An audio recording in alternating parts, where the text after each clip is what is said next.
Hey everybody, it's Party Elite, and today we're taking a look at the near future of sim and city building games with this list of 20 set to release in 2020. From historical to fantastical to science fiction, there's a little something for everyone this year, and I'm really excited to cover these on the channel as the year goes on. So, if you'd like to watch along, make sure you subscribe. As always, if you have any games in the genre that you're particularly interested in, let me know in the comments below. I'd love to know what you'd like to see on the channel, and I'm always looking to add more games to my radar. If you're interested in strategy games and empire building, check out the video I released earlier this year, just a couple days ago. I'll link to that under the eye at the top right corner of the screen and in the description down below.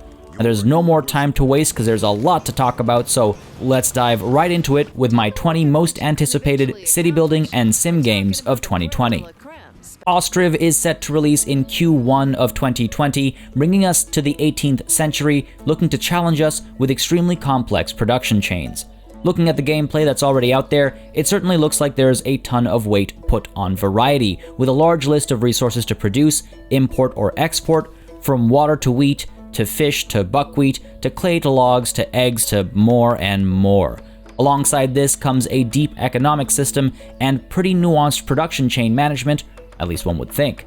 A robust trade system will also allow the export of surplus goods and the import of missing goods, and it looks like the game puts a great deal of weight in not just managing your human populations, but also your animal populations. Very reminiscent of Banished in some ways, I'm curious to see what Ostriv does to separate itself from the crowd. The increased complexity is always a welcome choice, in my opinion, and the devs have said they'll be adding more over the course of early access. And to their credit, we've seen fairly consistent updates, and the devs seem passionate about all the little details they've added where possible. I've got my eyes on this one and may even dive in on early access sometime soon. Nebuchadnezzar is slated to release sometime in the summer or fall of 2020, really bringing back the feel of those old Sierra city building games like Pharaoh, Caesar, and Zeus. An isometric city builder, everything from the pixel art to the art style to the user interface is very reminiscent of those games, the only difference being the setting taking us to Mesopotamia.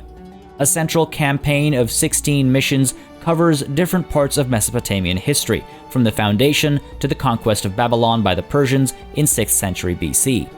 As can be expected of a city builder, you'll find yourself managing the production of everything from grain and fish to massive monuments, and Nebuchadnezzar seems intent on adding an extra bit of micromanagement where possible. For example, giving players control of transportation routes or allowing monuments to be custom built using what looks like a modular system. In their dev diaries, they clearly seem wary of overdoing it though, so I'll be curious to see the balance they strike and where they add or remove more intense layers of management. Apart from the long campaign, 16 missions can be quite a while in a well-made city builder, the game will also have a sandbox mode and scenarios that should provide additional challenges to those looking for it. It's just a team of 2 behind the game, and it already looks pretty far along with relatively consistent activity on social media, keeping us updated as more gets done. Ancient Cities, set to release sometime in 2020, is a game I've talked about multiple times on this channel.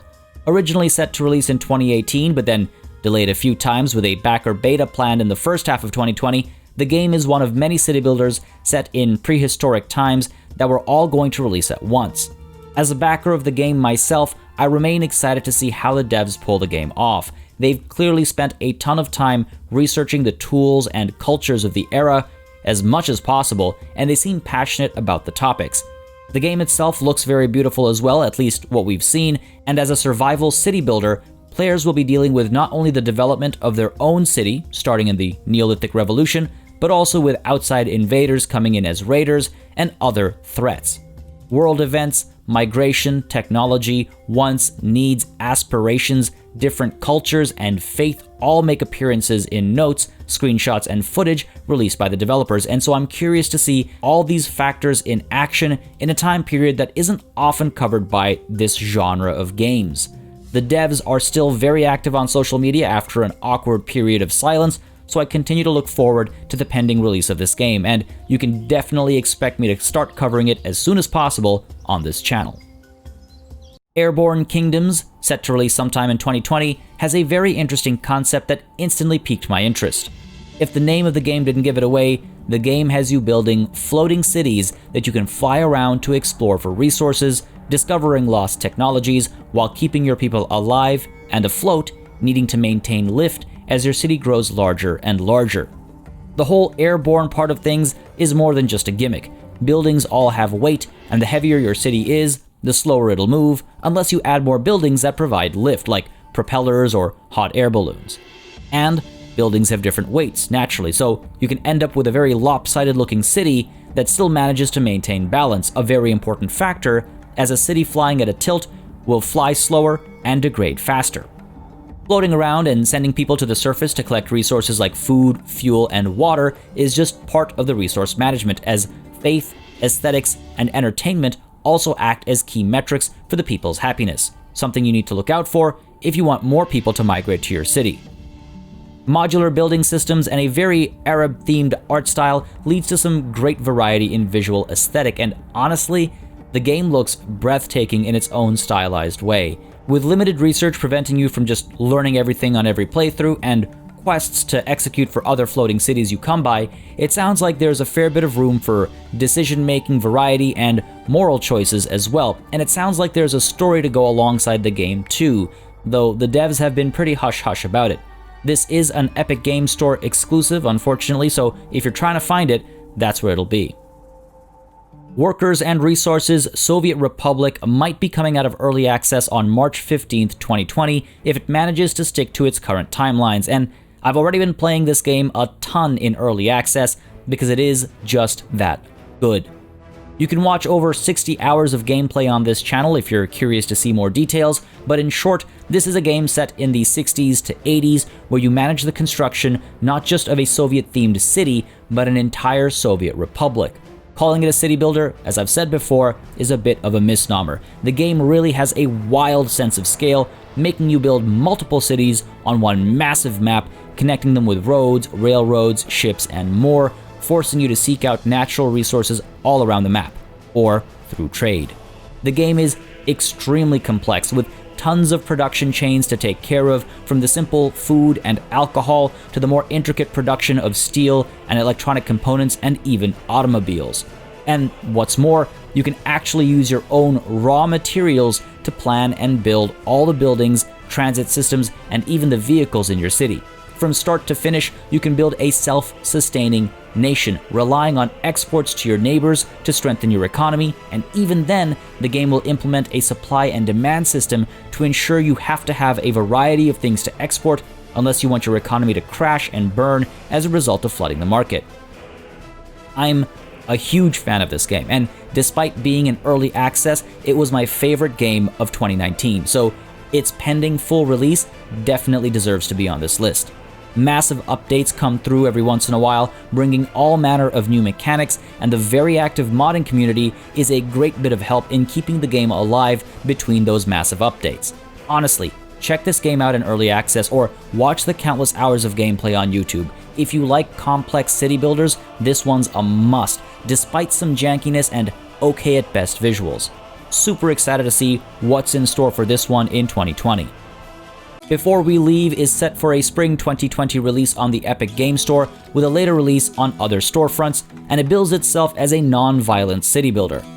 As the leader of a community that was forced to go underground to escape an unknown world-ending calamity, you have to rise back up to the surface and build a new home. Constructing buildings and managing production chains are all standard affair here, but the grid system and access to an entire planet for your development implies to me that space management will be a very essential element as a playthrough goes on. Evidently, technology can be researched that can actually take you into space and to other planets, allowing you to eventually build an interplanetary civilization. Hazards and mysterious guards on the planet will be the only real challenges that aren't the result of poor decision-making, with the developers suggesting there won't be any military elements to the game, instead going for a much more relaxed atmosphere. From mud huts to solar panels, the game seems to pass through the different eras of human history as you rebuild society, and I'm certainly curious to see how this one plays out. I'll be keeping an eye on it for sure, and you can almost definitely see it on the channel as soon as I get my hands on it. Godhood is set to release sometime in the first half of 2020, but its story is a bittersweet one. The developers behind it have hit some unfortunate circumstances, and though the company has had to severely downsize at the end of last year, the founders will keep the work going to ensure Godhood releases and their other games keep receiving support. As much of a bummer as that is, the game itself looks really good, and if it does well, there's hope for the developers yet. In Godhood, you play as a god, and you create the religion around yourself that influences your followers to behave in certain ways, to guide them through the ages into success and prosperity. Your disciples, meanwhile, are your higher tier followers who you have a slightly higher degree of control over, each with their own classes and abilities, giving you the option to customize both their appearance and their skills as they level up so that they may better represent and fight for you and their faith. As your people advance, you'll find yourself trying to answer to all their prayers to keep their faith in you strong, while also upgrading your religion with new traits over time, and managing your holy site with new temples and buildings that unlock further new options based on your religion. Combat is always auto-resolved, though you're able to watch as your disciples use their abilities in combat to overpower heretics that follow other faiths, so though there is some element of fighting and warring going on, it seems to be pretty hands-off. It also is quite varied. For example, battles don't always involve literally fighting. Sometimes they involve seduction if you're the god of lust, or the use of conversion if, you have a lot of musicians. It's really quite intriguing how the game tries to represent the many ways people have been converted between faiths over the millennia. Honestly, between its art style, sense of humor, and fantastical approach, Godhood feels like a bit of a breath of fresh air, really. It's nice to see a city builder that feels reminiscent of those old Molyneux games like Populous and Black and White, making you this omnipotent, all-powerful being watching over your flock. I'm keeping my eye on this one, and I'll likely be covering it on release. The reviews have been mixed based on early access, but I still have faith, and I'd like to pass my own judgment. Like I said, it feels like a breath of fresh air, which has almost become something we have to rely on indie developers for, so I'm all for it. Builders of Egypt has a TBD release date, but I wouldn't be surprised if that ends up being a late 2020 release, considering the long production time it's already seen and the previous release date of Q4 2018.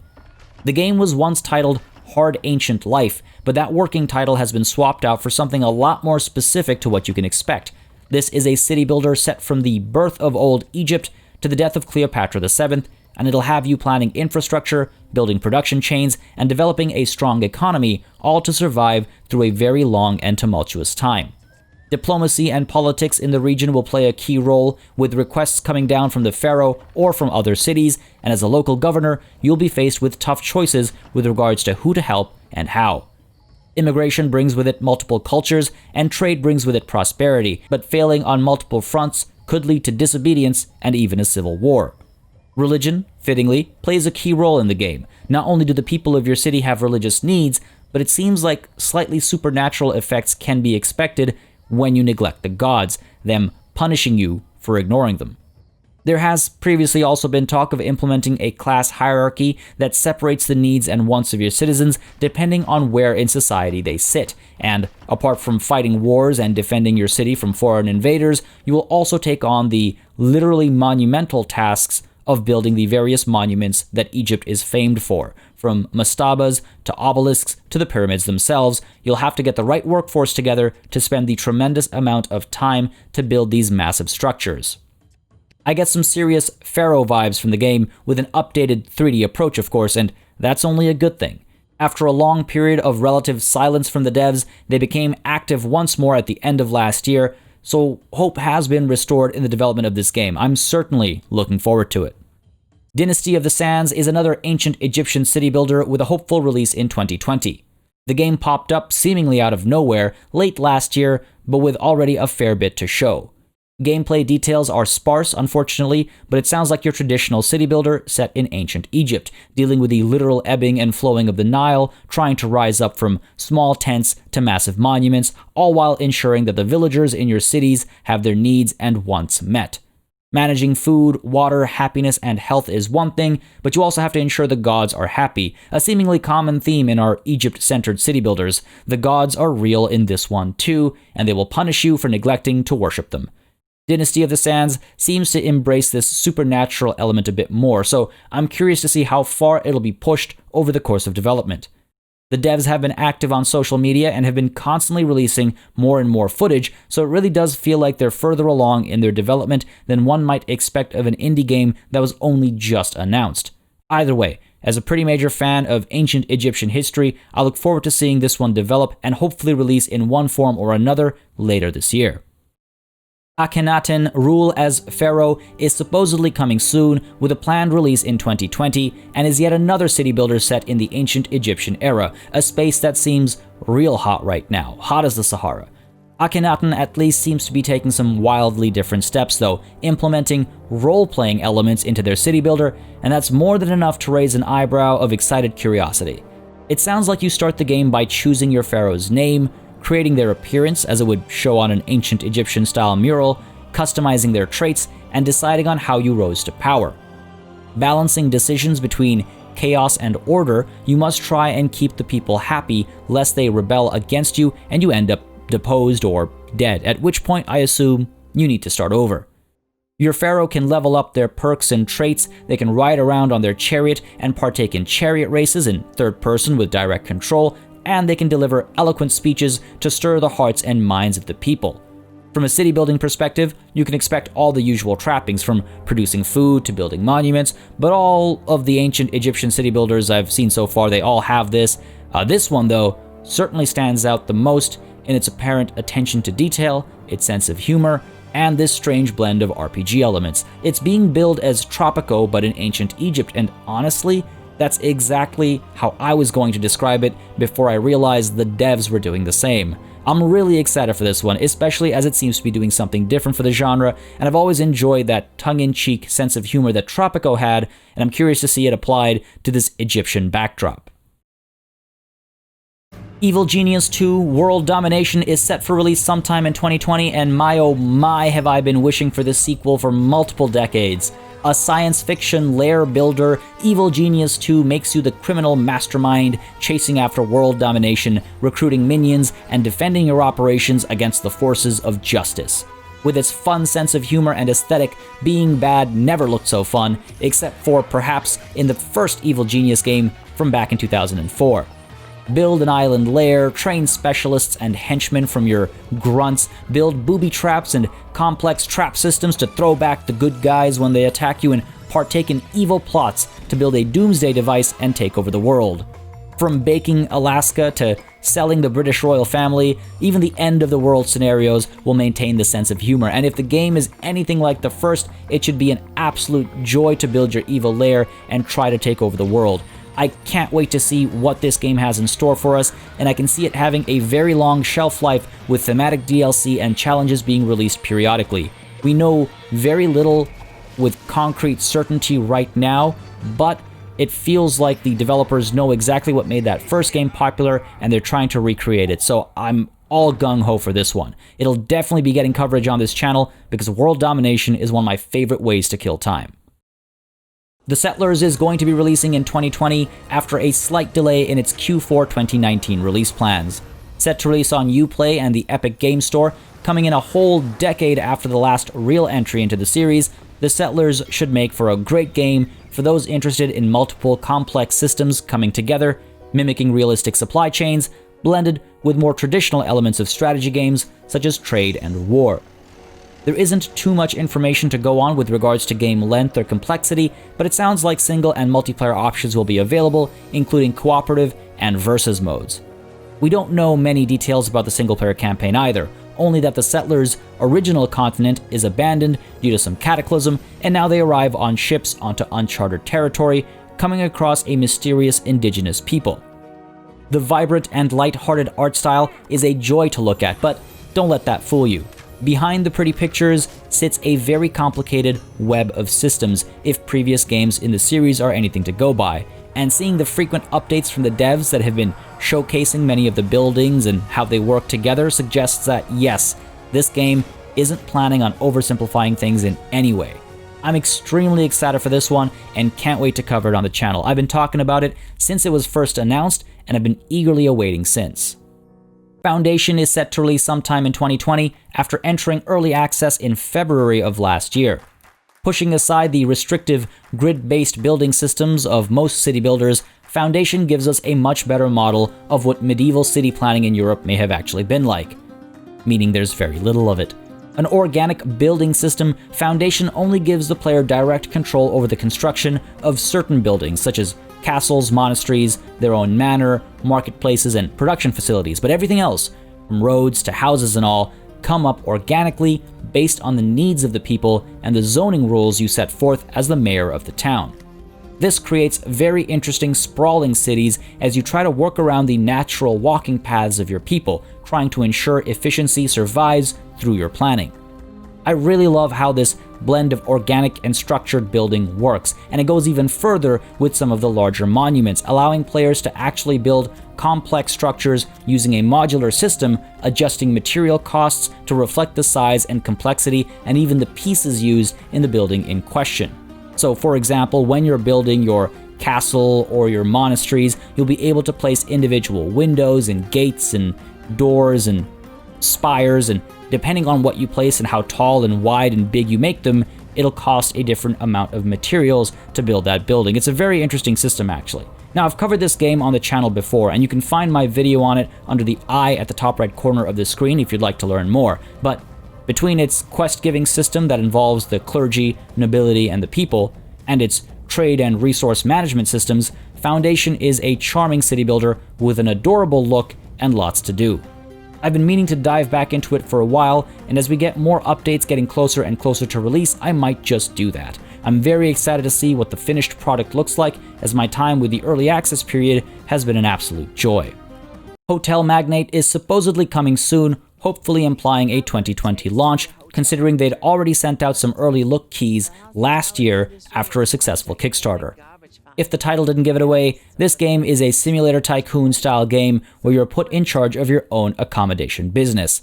The reason why I say that and not just hotel like the title is because supposedly you can do anything from a hotel or a motel to a luxury resort, so that should allow for some fun variety beyond simply trying to fulfill the same basic needs of a hotel goer.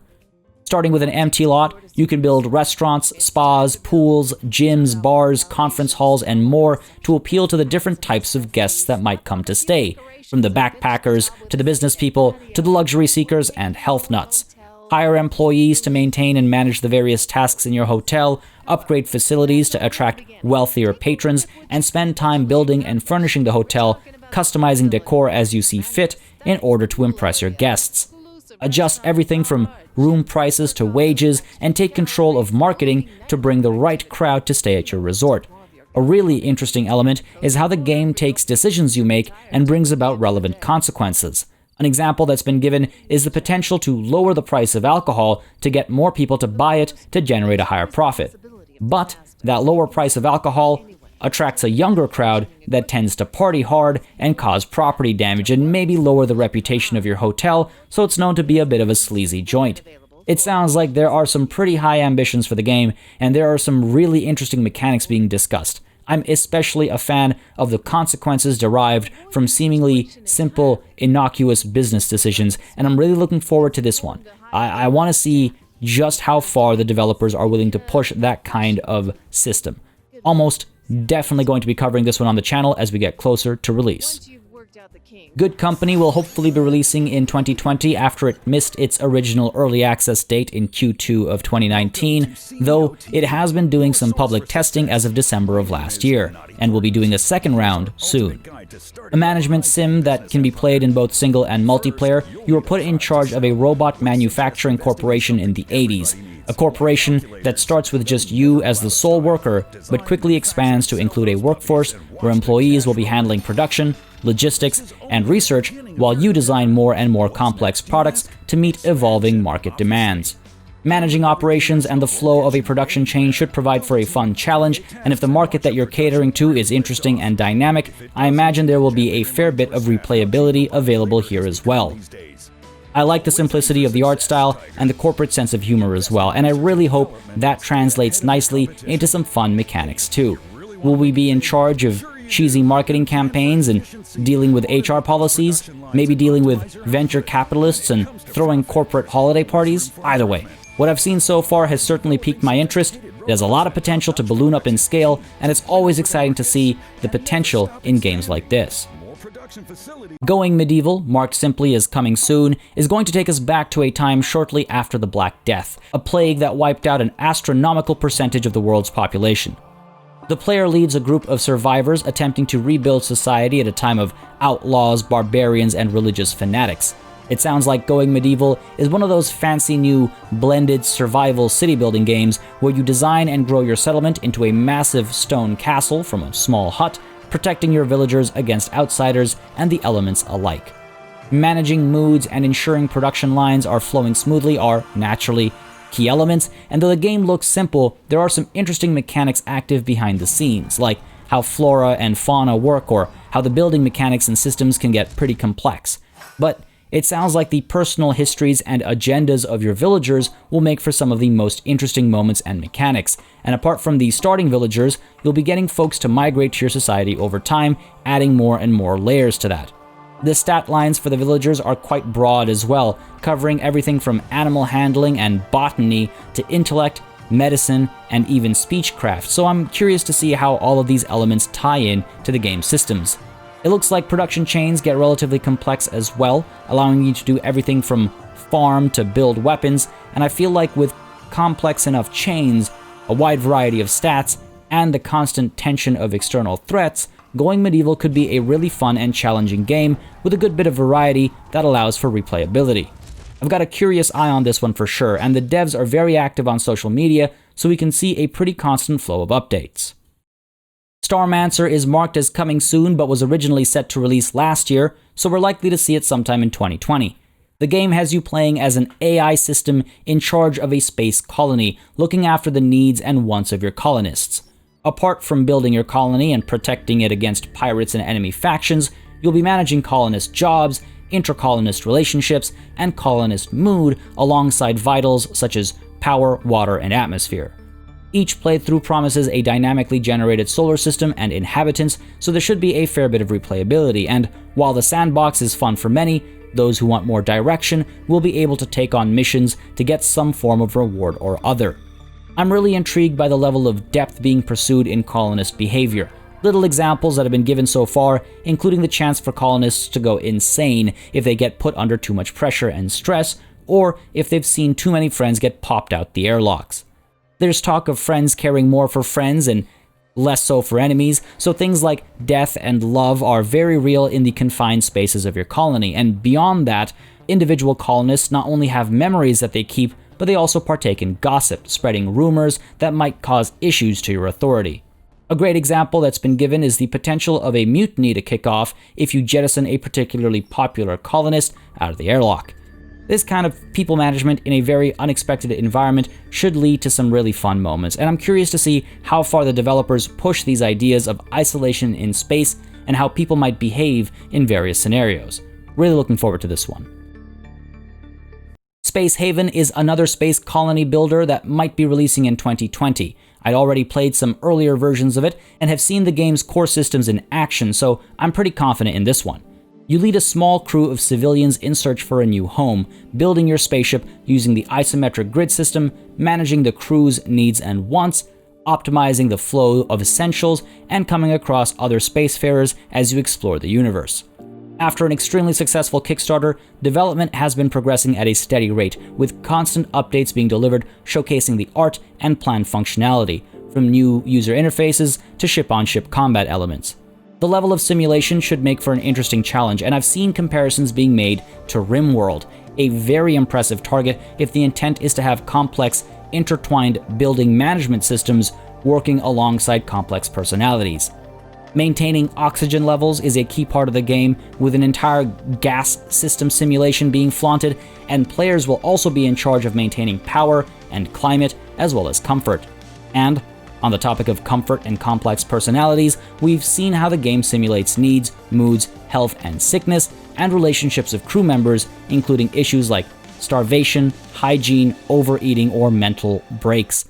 A hilarious but dark example of the latter being people who decide they've had enough and blast themselves out an airlock. There's also the opportunity to get off of your ship with an away team that can be sent aboard a smaller ship, chasing after derelict spacecraft, sometimes finding themselves fighting aliens or other factions while trying to search for loot or answers or whatever else might present itself. And battles, as I alluded to earlier, can extend to be between ships, where the devs intend to take advantage of tactical elements like targeting specific systems for specific effects. This is another one I'm really looking forward to, and I'll be curious to see how it sets itself apart. It sounds like it's trying to do a lot, and while that sometimes makes me nervous about indie games, the passion and drive is clear in all of the developer updates, and that gives me confidence. Keep an eye out for this one. MicroTown is slated for release sometime this year, considering it went into early access August of last year, and the developers have estimated a full release after a 6-month window. The charming art style, minimalist as it is, I think is what draws me most to the game, or at least at first. It intends to keep things relatively simple as far as revolutionary new features go, instead focusing on making a well-rounded, classic city builder with robust economy management. The focus is entirely on village construction, production chain management, and villager desires, though zombies seem to be a hazard that need taken care of every once in a while. War doesn't seem to be the focus of the game beyond that, though.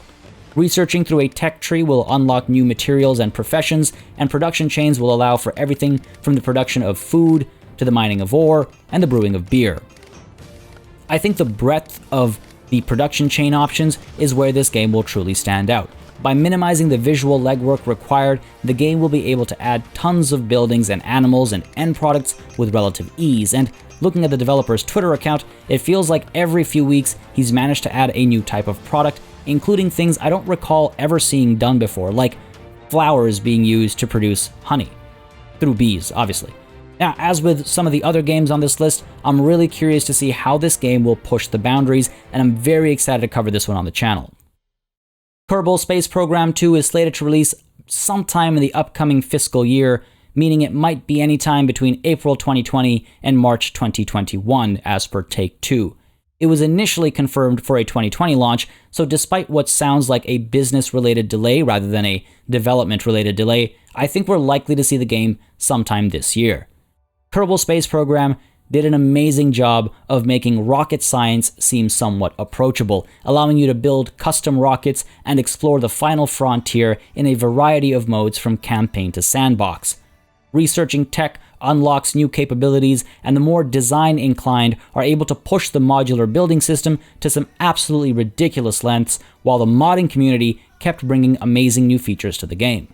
The sequel, though developed by a different company, promises to do more of the same, knowing full well what made the first game so popular and aiming to not only fill some gaps, but also to look to the future of spaceflight. New engine types that are only theoretical in the real world will be added to the end of the tech tree, and building planetary bases will be a newly added element to the game, something I've always wanted to do. Interstellar travel was also briefly mentioned, which means we're likely to see many more planets and many more opportunities for challenges in the form of contracts from the game, community challenges, and self-motivated ones too. With the developer's commitment to the ethos of the first game, I have little doubt that this will be a top contender for one of my favorite games of the year, unless something goes horribly wrong. Updated visuals and all are great, but the core of the game is just such fun that I cannot wait to see how it's pushed further and further with more options than its predecessor. This one will definitely be getting coverage on this channel. I am super pumped for this one.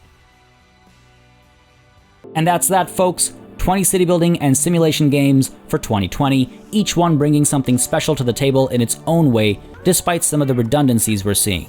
It's a good year for ancient Egypt and spacefaring, apparently.